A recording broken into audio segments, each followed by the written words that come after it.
नमस्कार, आप देख रहे हैं बिहार हर्पल न्यूज। मैं हूं आपके साथ काव्या कौशिक। मुजफ्फरपुर जिले के साहेबगंज जिला परिषद क्षेत्र संख्या 2 की उम्मीदवार प्रियंका कुमारी, जिनके ससुर हैं पूर्व प्रमुख विनोद कुमार महतो, उनके पति हैं अभिनीत कुमार प्रभात, जिनसे आज मैं रूबरू होंगी और उनसे कुछ इंटरव्यू के थ्रू कुछ सवालों के जवाब लूँगी। सबसे पहले आप अपना जो उम्मीदवार हैं आप अपना परिचय दीजिए, उम्मीदवार का परिचय दीजिए और आपका जो चुनाव चिन्ह है और क्षेत्र संख्या कितना है वो बताइए।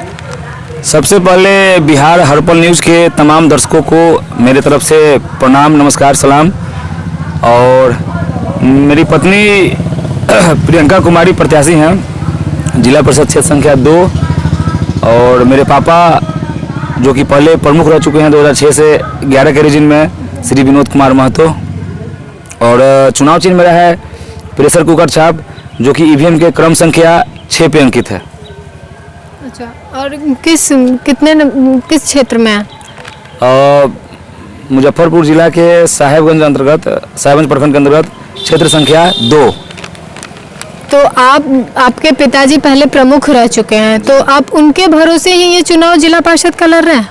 नहीं, उनके भरोसे नहीं लड़ रहे हैं, वो रहे हैं। उनके कार्यकाल का बहुत सारा उल्लेखनीय काम है, जो आप अगर समय मुझे देंगे तो मैं उसकी चर्चा करूंगा।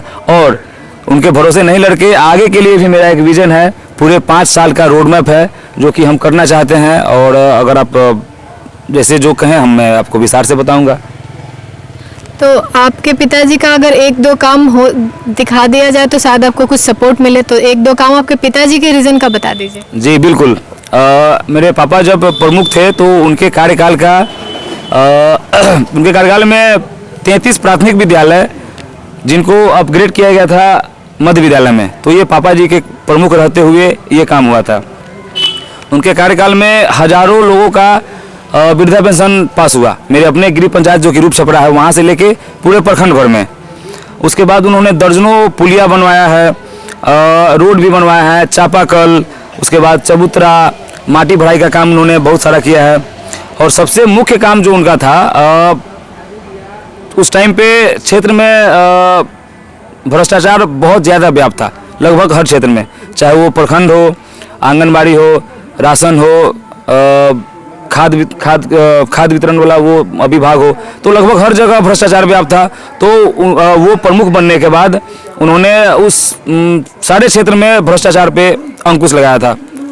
ये चीज़ था, भ्रष्टाचार पे अंकुश लगाए थे। तो मतलब हम अभी जहाँ भी जाते हैं, जिस लोगों से लिए हैं इंटरव्यू, तो बाकी सारे लोगों का यही सब है कि हम ये करेंगे, भ्रष्टाचार हटाएंगे। जो अभी तक भ्रष्टाचार नहीं हटी है, कुछ नहीं हुआ है। आप देख ले तो यहाँ से 10 कदम आगे बढ़ेंगे तो वहाँ का रोड खराब है। मैं हवाई बात नहीं कर रहा हूं। अगर आप चाहें तो आप पूरे क्षेत्र में आप दौरा कीजिए, लोगों से पता कीजिए कि जब विनोद कुमार महतो प्रखंड प्रमुख थे तो उनके कार्यकाल में क्या स्थिति थी ब्लॉक के हर विभाग का, आप ये पता कर सकते हैं। अच्छा, तो ये आपके पिताजी का।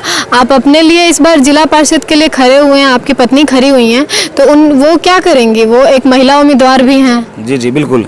अभी हम लोग जब क्षेत्र में निकल रहे हैं तो सबसे ज़्यादा जिन सवालों का हम लोग को सामना करना पड़ रहा है, ये सवाल है, लोग हम लोगों से बार बार हर जगह यही सुनने को मिल रहा है।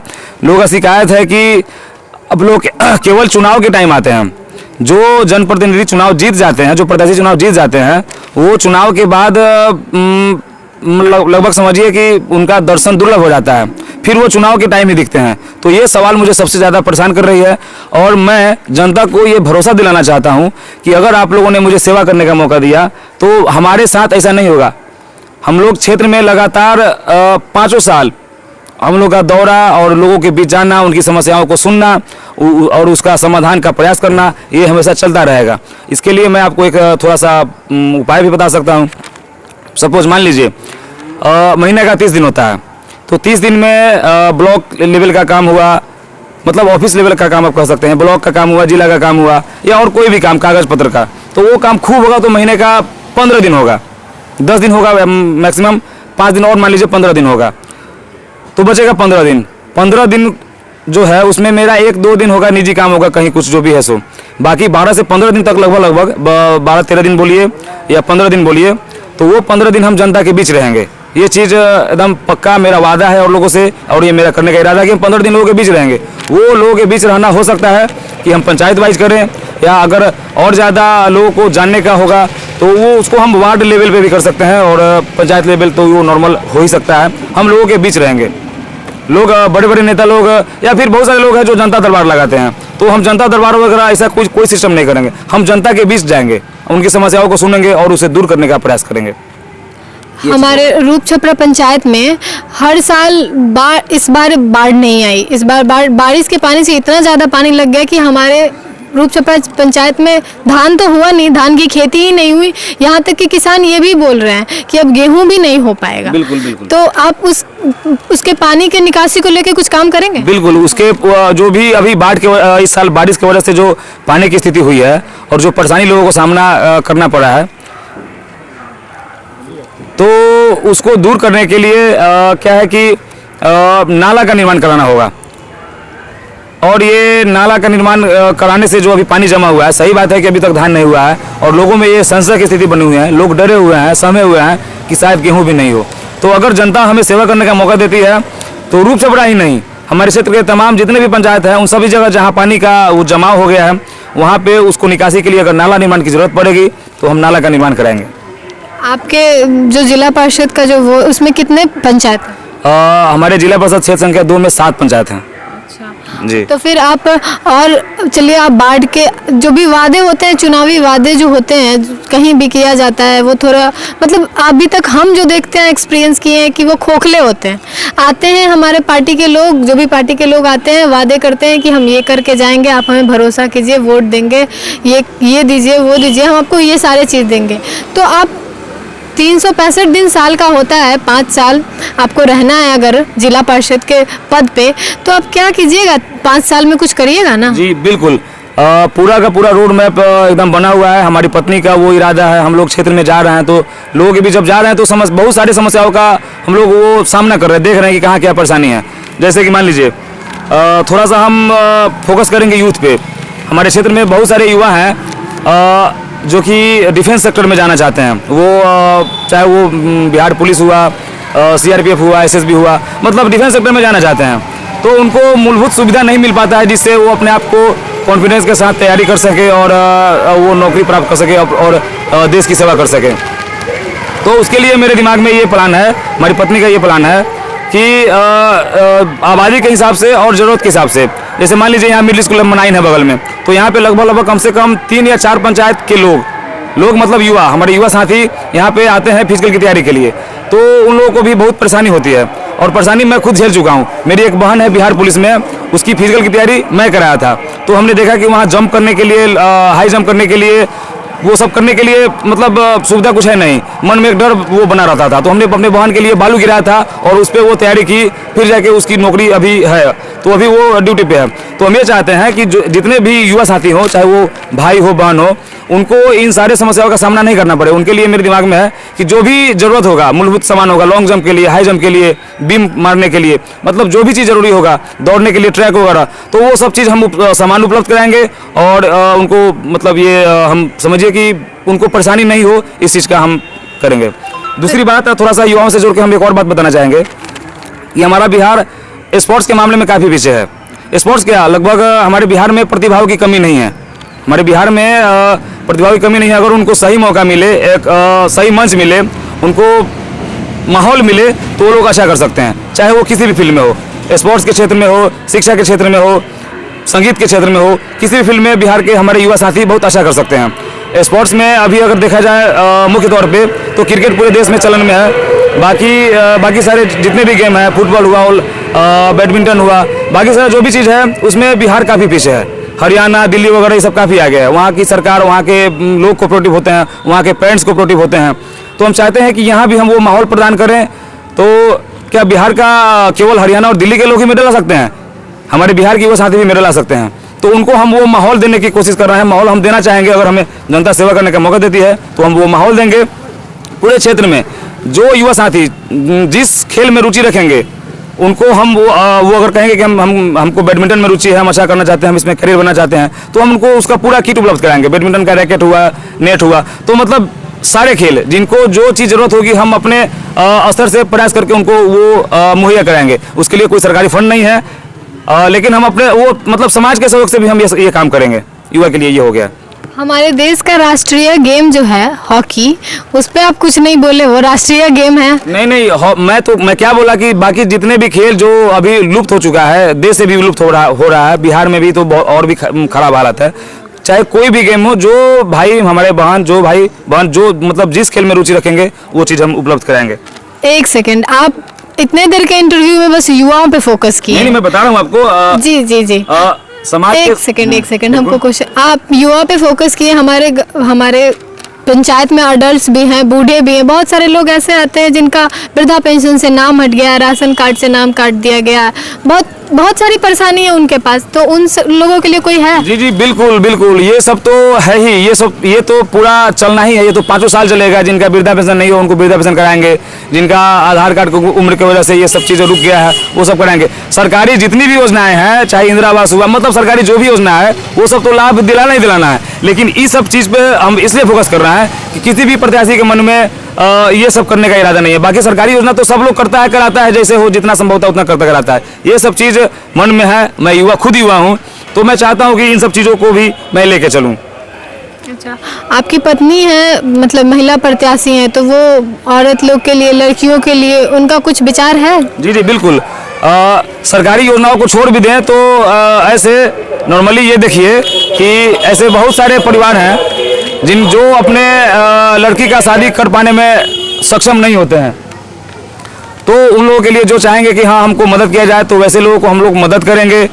और एक और इरादा है हमारा, आप बहुत जगह देखे होइएगा सामूहिक विवाह होता है, तो मेरा इरादा है कि अगर जनता हमें सेवा करने का मौका देती है, हालांकि उसके लिए कोई फंड नहीं है, लेकिन हम अपने स्तर से सामाजिक स्तर से प्रयास करके सामूहिक विवाह कराने का मकसद है।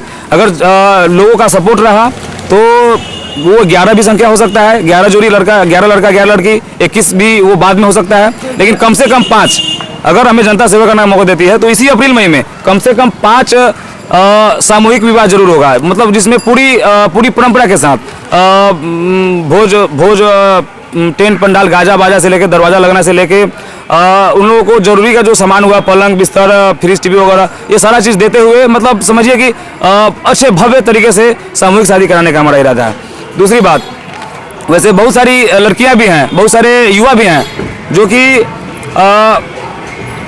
आर्थिक तंगी की वजह से कभी कभी होता है कि वो पढ़ाई कर रहे हैं, कभी कभी मैट्रिक का फॉर्म भरने तक का बहुत सारे लोगों के पास पैसा नहीं होता है। ऐसा स्थिति होता है कि शायद अगर अभी 2000-4000 रुपये व्यवस्था नहीं हुआ तो शायद मेरा फॉर्म नहीं भरा पाएगा। तो वैसे जो भी हो, मैट्रिक का फॉर्म हो, इंटर का फॉर्म हो, एडमिशन हो, ऐसा जो भी लोग होगा जिनको ज़रूरत होगी तो उनको हम अपने स्तर से मुहैया कराएंगे। और तीसरी बात मैं ये बात बताना चाहूँगा कि ऐसे बहुत सारी योजना हैं हमारे बहनों के लिए, हमारे भाइयों के लिए, जो उनको पता ही नहीं है कि हम उस योजना का लाभ लें। कि किसी को कटाई बुनाई, कंप्यूटर, ऐसा बहुत सारा कोर्स है सरकार का स्तर से जो कि उपलब्ध है, मुफ्त में उपलब्ध है। उसके लिए उन लोगों को छात्रवृत्ति भी मिलती है, लेकिन जानकारी के अभाव में लोग नहीं कर पाते हैं। तो वैसे जो लोग इच्छुक होंगे, हम क्षेत्र में घूमेंगे, हम लोगों से जानेंगे, अपने भाई बहनों से जानेंगे कि भाई आपका किस क्षेत्र में रुचि है, तो उनके रुचि के हिसाब से उनको वो हम कोर्स कराने की कोशिश करेंगे।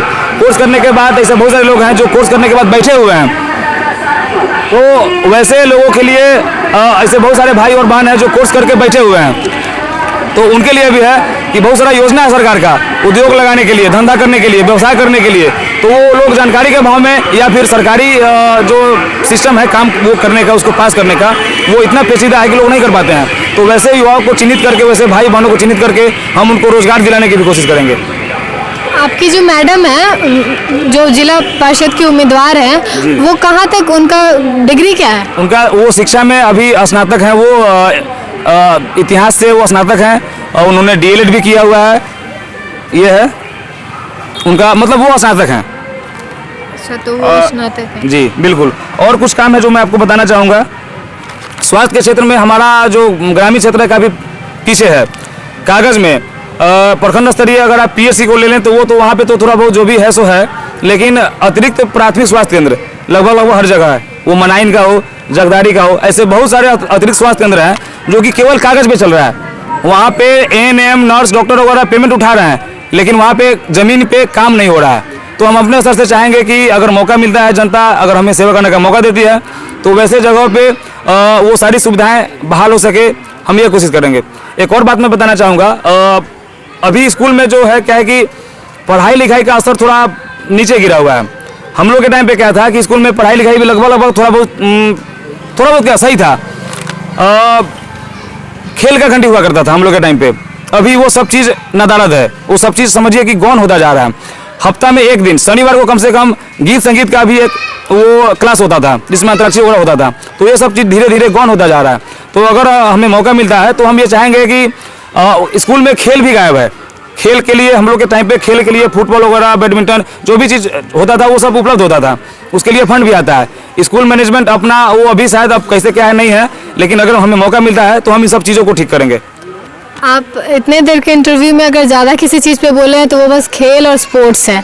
और भी चीज़ मुद्दा है ना हमारे पंचायत में, हमारे जिला में क्या क्या है, साहिबगंज प्रखंड में क्या क्या है। चलिए, अगर आपको लग रहा है कि मेरा फोकस केवल यूथ पे है, ऐसा नहीं है, मैं आपको बताऊंगा। अब आ जाइए, अगर आपका जो इशारा जहाँ है मैं वहाँ पे आता हूँ। देखिए, अभी भी हमारे पूरे क्षेत्र में, समझिए कि प्रखंड में, विधानसभा में, लेकिन मैं विधानसभा प्रखंड की बात नहीं करूँगा, मेरे क्षेत्र में ऐसे बहुत सारे टोला हैं जहाँ अभी तक सड़क नहीं गया है, सड़क नहीं पहुँचता है। वहाँ के लोगों को पगडंडियों के सहारे मुख्य सड़क तक आना पड़ता है। यहाँ तक कि शादी विवाह जैसा भी होता है वैसा कुछ, तो जो हम दूल्हा बोल सकते हैं, वो दूल्हा भी वहाँ से पैदल पगडंडियों के सहारे रोड तक जाते हैं, फिर बड़ा जाते हैं। दुल्हन जो शादी होके आती है वो भी पैदल पगडंडी के सहारे घर पे जाती है। तो इन चीज़ों, ऐसे परिस्थिति में काफ़ी मतलब आदमी को थोड़ा सा अच्छा नहीं लगता है। तो जहाँ मेरे पूरे क्षेत्र में, ये मेरा वादा नहीं इरादा है, और हम अगर ऐसा नहीं किए तो आप फिर हमसे चुनाव में, अगर हमें जनता मौका दिया, अगर जितने भी वैसे जगह हैं जहाँ मतलब वैसे टोला है जहाँ सड़क नहीं गई है, अगर वहाँ सड़क नहीं बना, तो आप इसी चैनल पे आप मेरा फिर से इंटरव्यू ले सकते हैं। तो वैसे सारे जगह को खोज के, ढूंढ के हम वहाँ पे रोड बनाने का काम करेंगे। चलिए, ये तो अच्छी बात है कि आप सारे चिन्हों को, सारे जो भी कमजोरियां हैं हमारे साहिबगंज प्रखंड में, वो सबको आप देख रहे हैं। बाकी आपका कुछ प्लान है, और भी कुछ है? हाँ, प्लान है। जैसे अब फिर कहिएगा कि ये युवा के लिए है, ऐसा नहीं है। मतलब देखिए, नॉर्मल वे में सरकारी एक चीज हम ये भी सुने हैं कि बहुत सारे लोग हमको ये भी बोले कि वृद्धा पेंशन बनवाने जाते हैं तो पैसा लिया जाता है कि इतना पैसा दो तो तुम्हारा वृद्धा पेंशन करवा देंगे, अनाज का जो कार्ड होता है, राशन कार्ड बनवा देंगे। तो इन सब भ्रष्टाचारों को आप खत्म कीजिएगा कि ये चलते रहेगा? बिल्कुल, आप बिल्कुल सही सवाल पे आए हैं। मैं आपको बता दूं कि मैं थोड़ा सा अपने पापा के कार्यकाल पे आऊँगा। जब मेरे पापा प्रमुख थे, पूरे पंचायत में से लेके पूरे प्रखंड स्तर पे, आप पूरे पंचायत का दौरा कीजिए, आप लोगों से पूछिए कि मेरे पापा के प्रमुख रहते, जितना भी वृद्धा पेंशन हुआ, ये जो भी काम हुआ पूरे पंचायत में, अगर आप कि कोई जनता अगर ये कह दे कि विनोद महतो ने किसी से 1 रुपया लिया हो तो हम राजनीति छोड़ देंगे। इतना दावा के साथ मैं आपके कैमरा पे, आपके चैनल पे मैं ये कह रहा हूँ। कोई कह दे कि 1 रुपया प्रमुख जी ने लिया हो तो हम राजनीति छोड़ देंगे। ये ऐसा न हुआ है और आगे भी नहीं होगा। हमारा फोकस ही वही है ना, हम राजनीति की दशा और दिशा चेंज करना चाहते हैं। सब लोग तो वही परिपाटी अपनाए हुए हैं, घूस लेके अब 1.5 लाख से ऊपर का इंदिरा आवास है तो उसमें 40,000 लगेगा, पहले 80,000 था तो 20,000 लगता था, शौचालय है तो उसमें 2,000 लगेगा। हर काम का रेट यहाँ पे लोग फिक्स कर चुका है, जनप्रतिनिधि से लेके ऑफिस तक सबका सिस्टम बना हुआ है। लेकिन हम ऐसे सिस्टम को ध्वस्त करेंगे। इसीलिए हम युवा हैं, हम इन सारे चीज़ों को तोड़ने का एक नया ट्रेंड सेट करना चाहते हैं, एक नया सिस्टम सेट करना चाहते हैं। लोग देखेंगे, जानेंगे, समझेंगे कि हाँ भाई है कोई प्रियंका कुमारी, है कोई उसका पति जो ऐसा काम कर रहा है। इसी हमारा क्षेत्र जिला परिषद क्षेत्र पूरे बिहार में, पूरे जिला में एक आदर्श बनेगा। हमको देख के लोग फॉलो करेगा, ये इरादा है मन में। तो ये सब चीज़ तो बात ही छोड़ ही दीजिए कि कमीशन सेट होगा और ये तय होगा। बिल्कुल फ्री काम होगा। सरकारी काम के अलावा भी जब मेरे पापा जी थे, लोगों का कोई काम है, ब्लॉक का काम है, थाना का काम है, जिला का काम है, कोई ये कह दे कि प्रमुख जी किसी से पैसे लेके कोई काम कराए हैं, तो वही बात, अपना खर्चा करके अपने गाड़ी में बैठा के लोगों का काम कराए हुए हैं, जनता का सेवा किए हुए हैं। तो और थोड़ा सा, हाँ, अब मैं आपको एक और बात बताऊं। आमतौर पे जो मैं अभी बताऊंगा वो अपने बिहार में देखा जाए तो नॉर्मली होता नहीं है, लेकिन हमारी इच्छा है कि यहाँ पे वो ऐसे जो आयोजन हो जिससे लोगों में सामाजिक समरसता बना रहे। कुछ नई शुरुआत करना चाहते हैं हम। जैसे आमतौर पे आप लोग देखे होगा, फिल्म वगैरह में देखे होगा, यह महाराष्ट्र में ज़्यादा होता है। महाराष्ट्र में मटका फोड़ने वाला जो होता है, दही हांडी, वो होता है। तो ये बिहार है ना? तो नहीं, तो यहाँ पे हो सकता है। हम लोग भी हम लोग जन्माष्टमी मनाते हैं। हाँ मनाते तो हैं जन्माष्टमी मनाते हैं, तो जन्माष्टमी के मौके पे हम ये चाहते हैं कि ये हम दही हांडी का आयोजन करना चाहते हैं। उसके बाद दशहरा के बाद जो होता है दशमी, विजयदशमी, उस दिन हम ये चाहते हैं, ये बहुत सारी जगहों पे होता है, अब हमारे क्षेत्र में नहीं होता है, तो हम ये चाहेंगे कि दशहरा के दिन रावण का पुतला दहन भी हो, और बाकी रामलीला वगैरह ये सब तो कॉमन है। गणेश पूजा भी आजकल हर जगह हो रहा है, तो दही हांडी और ये रावण का पुतला दहन ये सब कराने का हमारा इच्छा है, जिससे समाज में समरसता बना रहे। लोगों में अपने इतिहास को लोग भूलते जा रहे हैं हम लोग, तो इसके इतिहास को जानने का मौका मिले कि हमारा धर्म क्या है, हमारी संस्कृति क्या है, हमारी सभ्यता क्या है। तो ये सब एक जुड़ाव के लिए ये हम करना चाहते हैं। और बाकी अगर आप कहिएगा तो सरकारी काम जो भी है, सरकार की जो भी योजना है वो सारा काम कराया जाएगा। आपको लग रहा है कि शायद युवा पे फोकस है, नहीं, युवा पे फोकस नहीं है। सरकारी जितनी भी योजनाएं हैं सब पे काम होगा, ढंग से काम होगा, व्यवस्थित तरीके से काम होगा, बिना कोई घूस, बिना 1 रुपया कहीं कोई लेन देन किए काम होगा। आप हमसे बीच में अगर चुनाव हम जीते हैं, जनता हमें मौका देती है, तो आप लगभग 1-2 महीना बाद, 6 महीना बाद या 1 साल के बाद आप 1 साल का रिपोर्ट हमसे लीजिएगा कि हम कहाँ क्या काम किए नहीं किए। हम जो आपके कैमरे पे आज वादा कर रहे हैं उसमें से हम कितना % काम किए, आप हमसे लीजिएगा रिपोर्ट, आप हमसे फिर इंटरव्यू लीजिएगा। सबसे पहले अपना नाम बताइए। निरंजन शाह। अच्छा, आपका जिला परिषद क्षेत्र संख्या कितना है? 2। अच्छा, जैसा कि आप बता रहे हैं जिला परिषद 2 में कुल 17 प्रत्याशी हैं जिला परिषद के, तो उनमें से सबसे अच्छा आपको कौन लगा है? प्रियंका देवी, कुकर छाप।